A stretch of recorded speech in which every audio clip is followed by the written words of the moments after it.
Bonjour à tous. Aujourd'hui, nous allons nous intéresser à lire Lolita à Téhéran. Il s'agit d'une œuvre d'Azar Nafisi, publiée en 2004.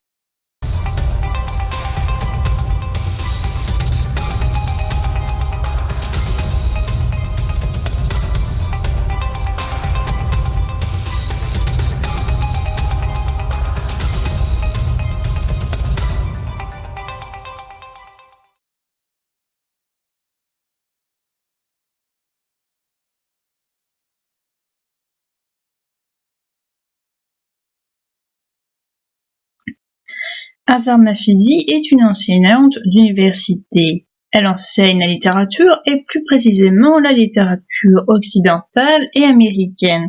Ce livre retrace plusieurs phases de sa vie.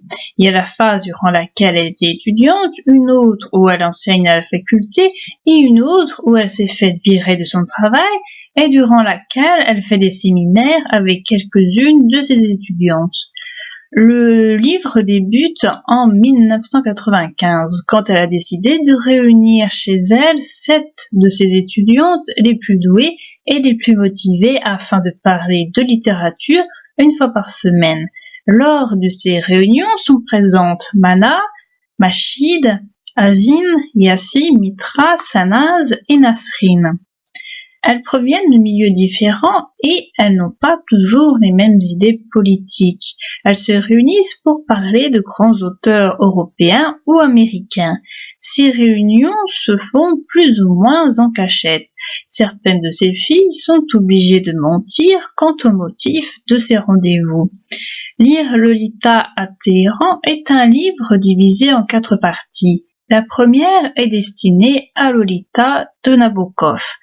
La seconde à Gatsby le Magnifique de Fitzgerald, la troisième à Daisy Miller d'Henry James et la quatrième à Orgueil et préjugés d'Austen. Du début à la fin du roman, le contexte de l'Iran est tendu. Il y a le départ du Shah, il y a l'arrivée de l'Ayatollah Khomeini en 79, il y a également sa mort en 89 et il y a la révolution islamique. C'est une période difficile où certains livres sont interdits, où les librairies internationales sont fermées et où il devient difficile de trouver des romans étrangers. Pour les trouver, il faut aller au marché noir où ils y sont à des prix élevés. C'est aussi une période où les femmes sont très contrôlées. Elles sont obligées de porter le foulard. Si elles ne le font pas, elles risquent une amende, de la prison ou de la flagellation. Leur tenue est contrôlée. Elles ne doivent pas porter de maquillage.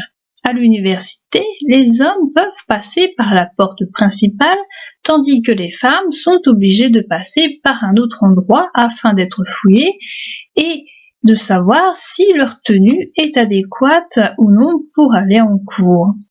Azar Nafisi nous parle de ses idées, du climat très instable de son pays, de la censure, de l'abus d'autorité et du contrôle permanent des individus par la milice. Elle nous parle aussi des anecdotes rapportées par ses étudiantes, dont quelques-unes iront en prison. Azar Nafisi nous parle aussi de ses cours où les romans ne passent pas toujours très bien auprès de ses étudiants. Elle organise pendant un de ses cours un procès contre Gatsby. Quelques-uns le défendent, mais quelques étudiants trouvent que c'est un personnage immoral car il a commis l'adultère et car il est malhonnête. Il déteste Nick car il glorifie Gatsby. Par contre, il trouve que Wilson, le garagiste qui tue Gatsby à la fin du roman, est quelqu'un de bien. Pour eux, Gatsby est l'image d'une Amérique décadente. L'auteur nous parle des manifestations et des étudiants qui occupent la fac car il y a des rumeurs comme quoi on veut la fermer. Elle nous parle de la difficulté d'enseigner lorsque les étudiants ne sont pas là, parce qu'ils sont en train de manifester ou parce qu'ils se sont engagés aux côtés de l'armée. Certains cours finissent par être supprimés avant que ce soit l'université tout entière qui soit fermée. De 80 à 88, l'Iran, en plus des problèmes internes, doit faire face aux attaques de l'Irak. Maintenant, en plus de devoir faire attention aux arrestations arbitraires, les habitants doivent supporter les bombardements. Le voile devient obligatoire sous peine de prendre une amende, d'être fouetté ou d'être emprisonné. Azar Nafisi refuse de le mettre, ce qui lui vaut un renvoi de son université. Dès qu'elle peut partir de ce pays, l'auteur le fait. Elle partira aux États-Unis avec son mari et ses enfants après être restée 11 ans dans ce pays. Azar Nafisi nous parle de différentes périodes de sa vie d'étudiante en Europe et aux États-Unis, de sa vie en tant que professeur en Iran et de ses réunions avec ses élèves chez elle. Elle découpe son roman en 4 parties. Chaque partie correspond à un auteur qu'elle a traité soit en cours, soit chez elle lors de ses fameux séminaires. C'est une période difficile. Il y a des mariages arrangés. L'auteur remarque le contraste avec sa propre jeunesse où elle a eu le choix pour ses 2 maris. C'est une période où le voile devient obligatoire. L'auteur est contre car pour elle, cela relève du choix et doit rester dans le domaine religieux. Ici, le voile est devenu un symbole politique. La situation est très changeante. On avait interdit à sa grand-mère de porter son voile et comme elle ne voulait pas le défaire, elle a été obligée de rester chez elle pour pouvoir le porter. Au temps de l'auteur, les femmes avaient le choix de le porter ou non. Et au moment du récit, le port du voile devient une obligation. Il y a également des arrestations arbitraires, l'âge minimum du mariage recule et elle voit des violences dans son quartier ou alors ce sont ses étudiantes qui lui racontent leur anecdote. Son père a été arrêté et a été retenu prisonnier durant 4 ans. Le traitement des hommes n'est pas le même que pour les femmes. Les femmes subissent des fouilles, des contrôles par rapport à leur tenue et leur maquillage. Elles ne peuvent pas sortir avec quelqu'un d'autre qui ne soit ni leur mari ni leur frère. Elles ne peuvent pas divorcer facilement. En cas de séparation, la garde des enfants reviendra au père. Les hommes aussi subissent certaines choses. Ils ne peuvent pas regarder les femmes dans les yeux. Ils sont obligés de se marier avec une femme quelquefois qu'ils connaissent à peine à cause de la pression familiale. Les professeurs masculins sont eux aussi virés de leur travail. À force de vivre dans ce régime, les individus n'arrivent plus à penser par eux-mêmes. Par exemple, quand l'auteur demande à ses élèves un devoir, ils ne font que répéter mot à mot ce qu'elle a dit durant ses cours. La littérature est importante car elle permet aux étudiantes de se comparer aux héros du roman, donc de mieux comprendre ce qu'elles sont en train de vivre. La littérature leur permet aussi d'avoir un espace de liberté et de ne plus penser à leurs problèmes. La fiction permet de comprendre les individus, même les pires. Elle permet de montrer le côté complexe d'un individu et d'entendre ce qu'il dit ou bien ce qu'il pense. Azar Nafisi, en faisant ses séminaires, est à la limite de la transgression. Elle parle de livres qui sont interdits dans le pays, elle invite des personnes chez elle pour en parler et certaines personnes sont obligées de mentir pour pouvoir assister à ces réunions. En parlant de Lolita, l'auteur veut parler de la privation de la vie d'un individu par un autre. Il s'agit de la privation d'une vie normale où un individu arrive à imposer ses propres rêves sur autrui sans son accord. Les individus ne peuvent plus décider de leur propre vie qui pourtant leur appartient. Ils en sont dépossédés. Lolita a eu sa vie volée par un bear, tout comme cela sera le cas pour le peuple iranien. On leur impose des projets bancals avec l'impossibilité d'y échapper. Avec Gatsby, l'auteur veut mettre l'accent sur l'importance de ne pas vivre uniquement que dans un rêve. Gatsby ne vit que dans le passé. Il rêve de retrouver son amour de jeunesse avec Daisy. Mais le temps a passé et la fracture qu'il y a entre le passé et le présent est une des causes du drame de ce roman. Lors du procès qu'elle a organisé contre Gatsby, Zarine, qui est une de ses élèves, fait remarquer à certains autres élèves qu'ils confondent la fiction avec la réalité. Ils font le procès de Gatsby comme si cet homme avait existé, alors que la fiction devrait exister en tant qu'espace de détente, en tant que lieu où l'on est libre. Cet élève dit que ce qui caractérise l'œuvre de Gatsby n'est ni la malhonnêteté ni la richesse, mais que c'est l'insouciance, ce manque d'empathie qui, pour l'auteur, est pire que tout, car en ne faisant pas attention aux dégâts que l'on provoque, on oublie les autres, on ne leur donne pas la place qu'ils doivent avoir. L'élève fait alors le parallèle avec certains Iraniens qui ne se préoccupent pas d'autrui et veulent imposer leurs idées, même si elles sont mauvaises. Azar Nafizi met en premier plan l'imagination. Chacun devrait pouvoir y avoir accès et chacun devrait pouvoir la montrer à autrui. C'est à travers ce partage que se fonde l'existence. Sans elle, nous n'existons pas. Une des questions posées par Mitra est la suivante. Pourquoi sommes-nous heureuses de lire des histoires qui sont pourtant tragiques ? L'auteur répond que les livres nous permettent d'aller au-delà du réel, d'aller dans des espaces qui ne nous sont pas accessibles dans la réalité. Les romans nous permettent d'accéder à des libertés que nous n'aurions pas pu obtenir sans la fiction.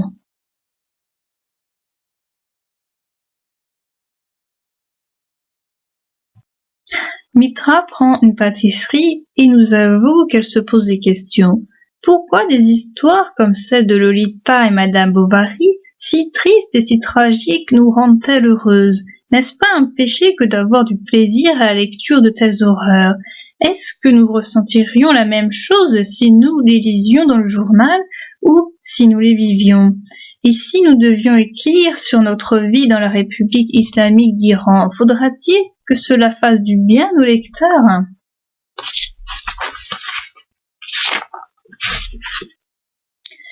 Pour Nabokov, l'aurais-je dit, tout grand roman est un conte de fées, et je suis d'accord avec lui.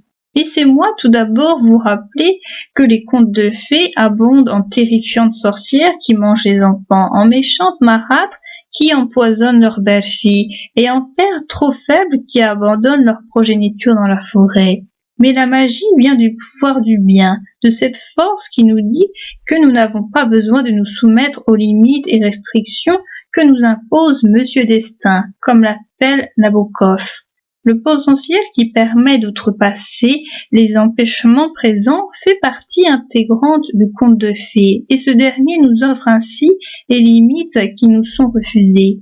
Toutes les grandes fictions, quel que soit le triste monde qu'elles évoquent, affirment la vie contre sa propre impermanence et lancent ainsi un défi essentiel. Cette affirmation repose dans la façon dont l'auteur contrôle la réalité, en nous la racontant d'une manière qui lui est propre, et en créant ainsi un autre monde. Toute œuvre d'art digne de ce nom, ai-je déclaré alors un peu pompeusement, est une célébration, un acte d'insubordination contre les trahisons, les horreurs, les infidélités de la vie. La perfection et la beauté formelle se révoltent contre la laideur et les désastres du sujet abordé. C'est pour cela que nous aimons Madame Bovary et pleurons pour Emma. C'est pour cela que nous lisons avidement Lolita, alors même que notre cœur se brise à la seule pensée que cette héroïne, petite orpheline méfiante, banale et poétique.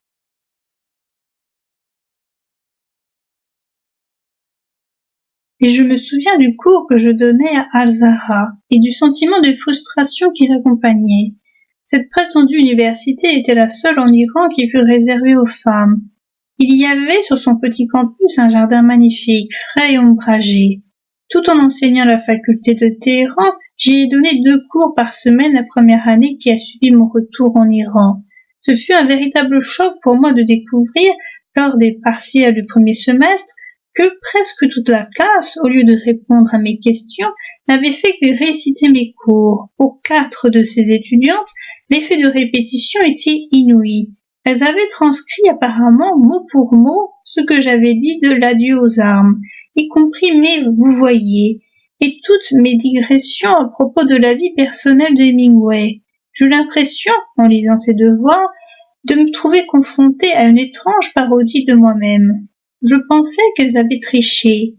Il était pour moi inconcevable qu'elles aient pu reproduire ainsi mon cours sans aucune note, mais mes collègues m'expliquèrent que c'était une pratique habituelle. Ces filles mémorisaient tout ce que leur professeur disait et elles le restituaient sans en changer un mot. Quand j'entrai en classe la fois suivante, j'étais furieuse. Ce fut dans ma carrière de professeur une des seules fois où la colère me prit et où je le montrai.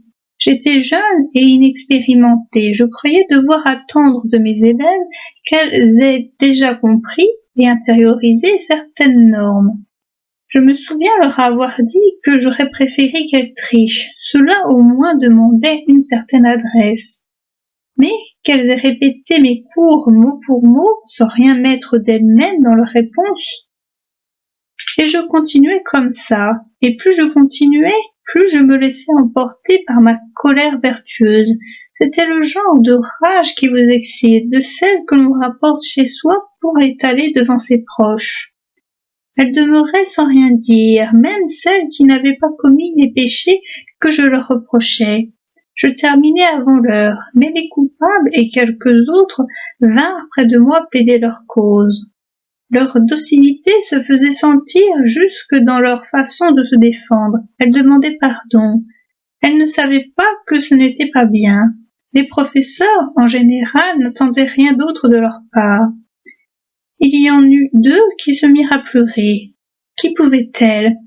Elles n'avaient jamais appris à faire autrement. Depuis le premier jour où elles avaient mis les pieds à l'école élémentaire, on leur avait appris à apprendre par cœur et que leur propre opinion n'intéressait personne. Razi resta après que les autres furent partis et me dit qu'elle voulait me parler. Ce n'est pas leur faute, commença-t-elle. Enfin si, en un certain sens, mais je croyais que vous faisiez partie de ceux qui s'intéressaient à nous. Il y avait dans sa voix l'écho d'un blâme qui me stupéfia. Est-ce que j'aurais été aussi fâchée si je ne m'étais pas intéressée à elle? Oui, mais c'est plus facile comme ça, a-t-elle répondu calmement. Il vaudrait mieux tenir compte de notre passé. Ces filles n'ont jamais entendu personne leur faire le moindre compliment. On ne leur a jamais dit que ce qu'elles font est bien, ni qu'elles doivent penser par elles-mêmes. Et vous arrivez, vous les jugez, et vous les accusez de trahir des principes qu'on ne leur a jamais appris à respecter. Vous n'auriez pas dû. Voilà que cette frêle jeune fille, dont j'étais le professeur, me faisait la leçon. Elle ne pouvait pas avoir plus de 20 ans, mais elle réussissait sans la moindre impertinence à montrer de l'autorité. Elles adorent ce cours, disait-elle. Elles ont même appris à aimer Catherine Sloper, qui n'est pourtant pas jolie et qui n'a rien de ce qu'elles attendent d'une héroïne. J'ai répondu. En ces temps de révolution, je ne serais pas étonnée que des étudiantes ne s'intéressent pas beaucoup aux épreuves et tribulations d'une riche américaine pas très jolie de la fin du XIXe siècle. Mais elle a protesté avec véhémence. En ces temps de révolution, a-t-elle dit, elle s'y intéresse encore plus. Et je ne sais pas pourquoi les privilégiés croient toujours que ceux qui le sont moins n'ont pas envie eux aussi des bonnes choses. Écouter de la belle musique, manger des mets délicats ou lire des romans de Henry James.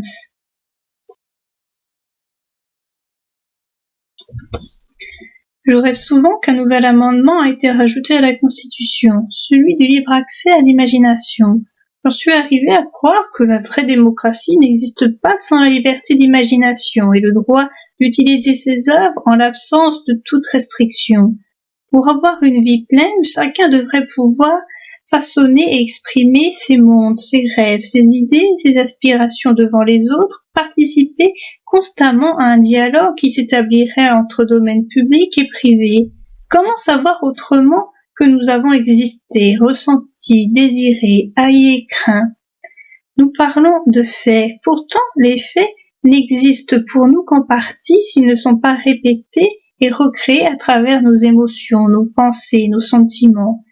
Il me semblait que nous n'avions pas réellement existé, ou que nous n'avions que partiellement existé, car nous n'avions pas pu réaliser et communiquer avec le monde à travers notre imagination, et que nous avions utilisé les œuvres de l'imagination pour servir un complot politique. Ce jour-là, avant de quitter la maison du magicien, je me suis assise sur les plus hautes marches de l'escalier de l'immeuble, et j'ai écrit quelques mots dans mon carnet. Puis j'ai noté la date, 23 juin 1997, et la mention pour mon nouveau livre. Il m'a fallu 1 an de plus pour y repenser, et un autre pour me décider à prendre la plume, comme on le dit encore, et à écrire sur Nabokov, Fitzgerald, James Austen, et ceux qui avaient lu et vécu avec moi. Quand je suis repartie, le soleil pâlissait, l'air était doux, les arbres verdoyaient, et j'avais des tas de raisons d'être triste. Chaque objet, chaque visage perdait sa réalité pour devenir un souvenir amer. Mes parents, mes amis, mes étudiants, cette rue, ces arbres, la lumière qui baissait sur les montagnes dans le miroir. Mais j'étais en même temps vaguement excitée, et pour paraphraser l'héroïne des intentions suspectes de Muriel Spark, j'ai continué mon chemin joyeuse. Car être femme et écrivain à la fin du XXe siècle me semblait merveilleux.